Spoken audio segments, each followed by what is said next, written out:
playground of potential. My name is Matthew Salzman, and this is my playground. Today, I'd like to talk to you about meditation. In the West, we tend to have this sort of exotic view of what meditation is. It often looks like a monk in robes, sitting on a pillow, chanting Om in the Himalayas. And while that is very much a form of meditation, there are many ways in which meditation can look. So you may be asking yourself, what is meditation?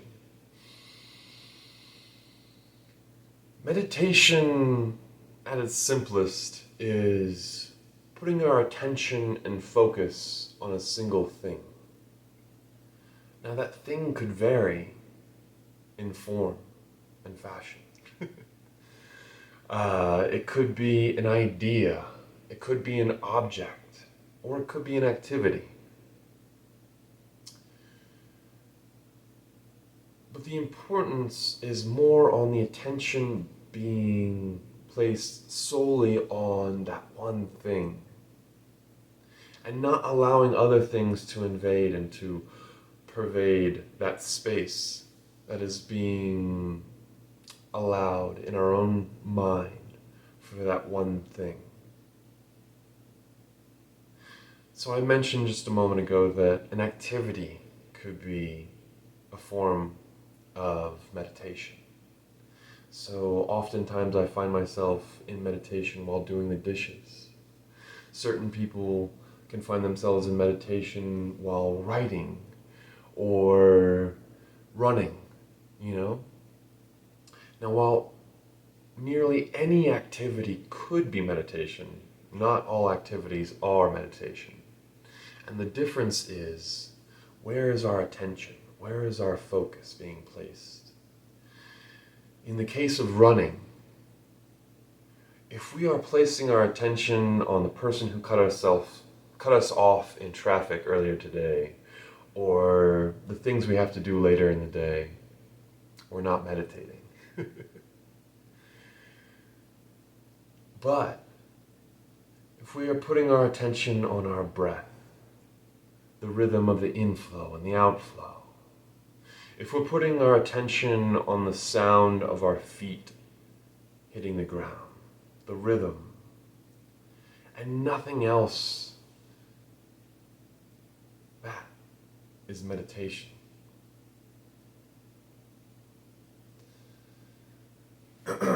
So you may ask yourself, why meditate? What's the importance of this? Well, in our modern life, we have so many things vying for our attention. We have social media. Our cell phones are constantly giving us notifications, trying to grab our attention. So, attention tends to be at a premium.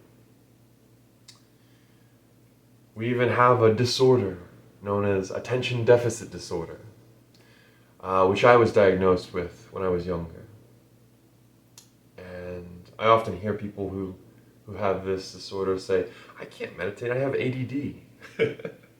Well, if meditation is an activity that we can do to develop our attention and focus, and you have a deficit of attention and focus, well, it stands to reason that you may need meditation more than, say, anyone. Because that's what meditation is for. It's a honing of focus. So, how do I meditate? How do I bring that into my life? Well, I'm about to share with you a very simple form of meditation. I advise that you find a quiet place, devoid of distraction, where you can be comfortable and sink in to the space. Next, you want to find a comfortable position.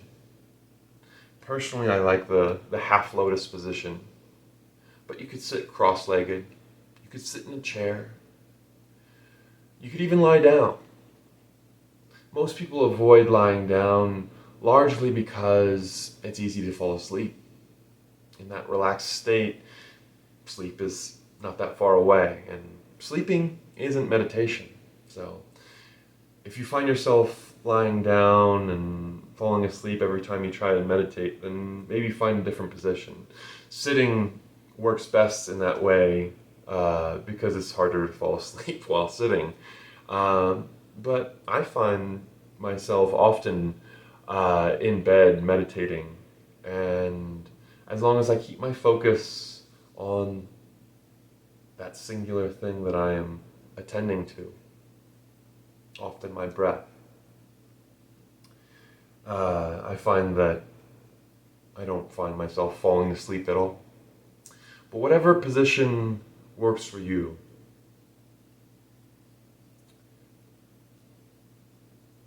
get in it. Get in it daily. Give yourself time in that position. I like to close my eyes. And like I said before, I like to put my attention on my breath. The inflow, the exhale. Oftentimes I find myself deepening my breath. This calms the mind for me. But inevitably, a thought may arise.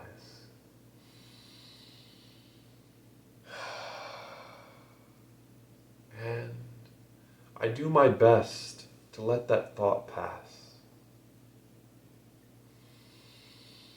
and turn my attention back to my breath.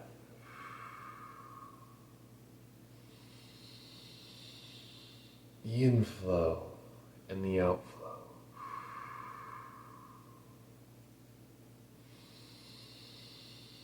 It doesn't take long before you realize that the thoughts that we describe as monkey mind are going to find their way into your meditative practice. You're going to find yourself distracted by your thoughts. Before long, you might find yourself down a certain train of thought that has completely led you away from meditation. The trick is noticing this. And then when you do, bring your attention back to your breath. The inflow, the outflow. The tickle of the inhale on your nose hairs. The light sensation of your exhale on your lips.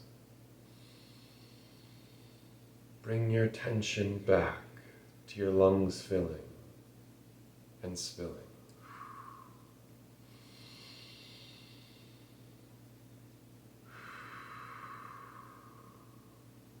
I often like to equate my meditative practice to sitting by the side of the road. And as a thought arises, it's like a car coming by. And sometimes, if we are not adept at meditation, it might be a stream of traffic going by. And we may find ourselves drawn one after another to each of these cars going by, each of these thoughts that enter and arise within our mind. The trick is we're trying to do our best to not focus on the car as it goes by. And when we do happen to focus our attention on this thought that goes by, bringing that attention back to our breath. The inhale, the exhale. And what you'll find,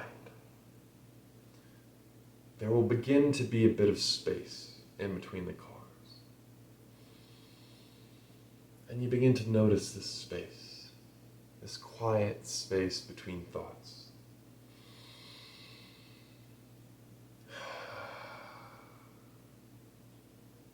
And you stop having to think about your breath, and the space lengthens. and the traffic of this proverbial highway begins to slow down, and then it begins to be less and less cars on the road. Less and less thoughts. Now it may take a long time to get to this space. Don't put any sort of judgment on that. You're not doing things wrong if you keep going back to these thoughts.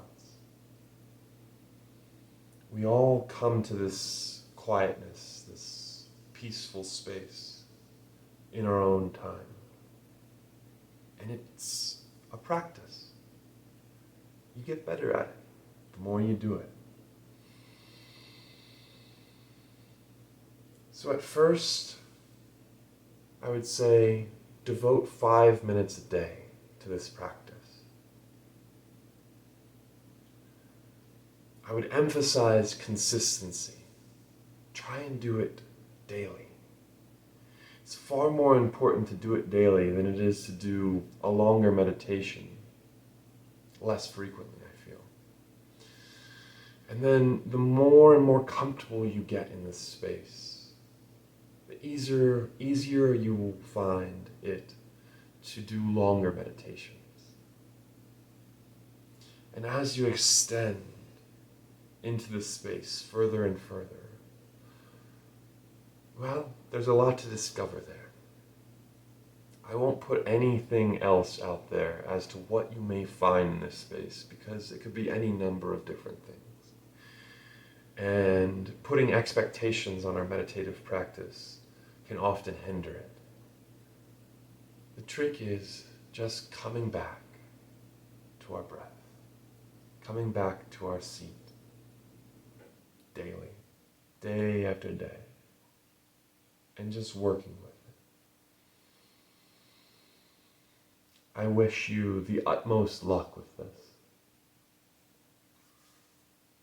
Well, I still have my self-mastery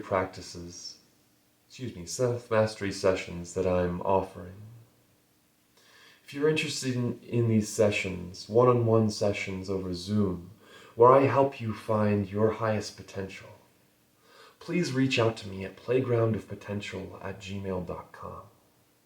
You can also reach out to me there if you're interested in a signed copy of my book, or if you happen to be interested in a poem that I write on a typewriter for you, on a topic of your choice. Please reach out to me at that Gmail. Please like the video and subscribe to the channel, and share this video with others. I'm also very interested to see how meditation may be finding its way into your life. So please leave comments below as to how you've found the meditative practice. I look forward to sharing more techniques like this in the future. So till next time, peace.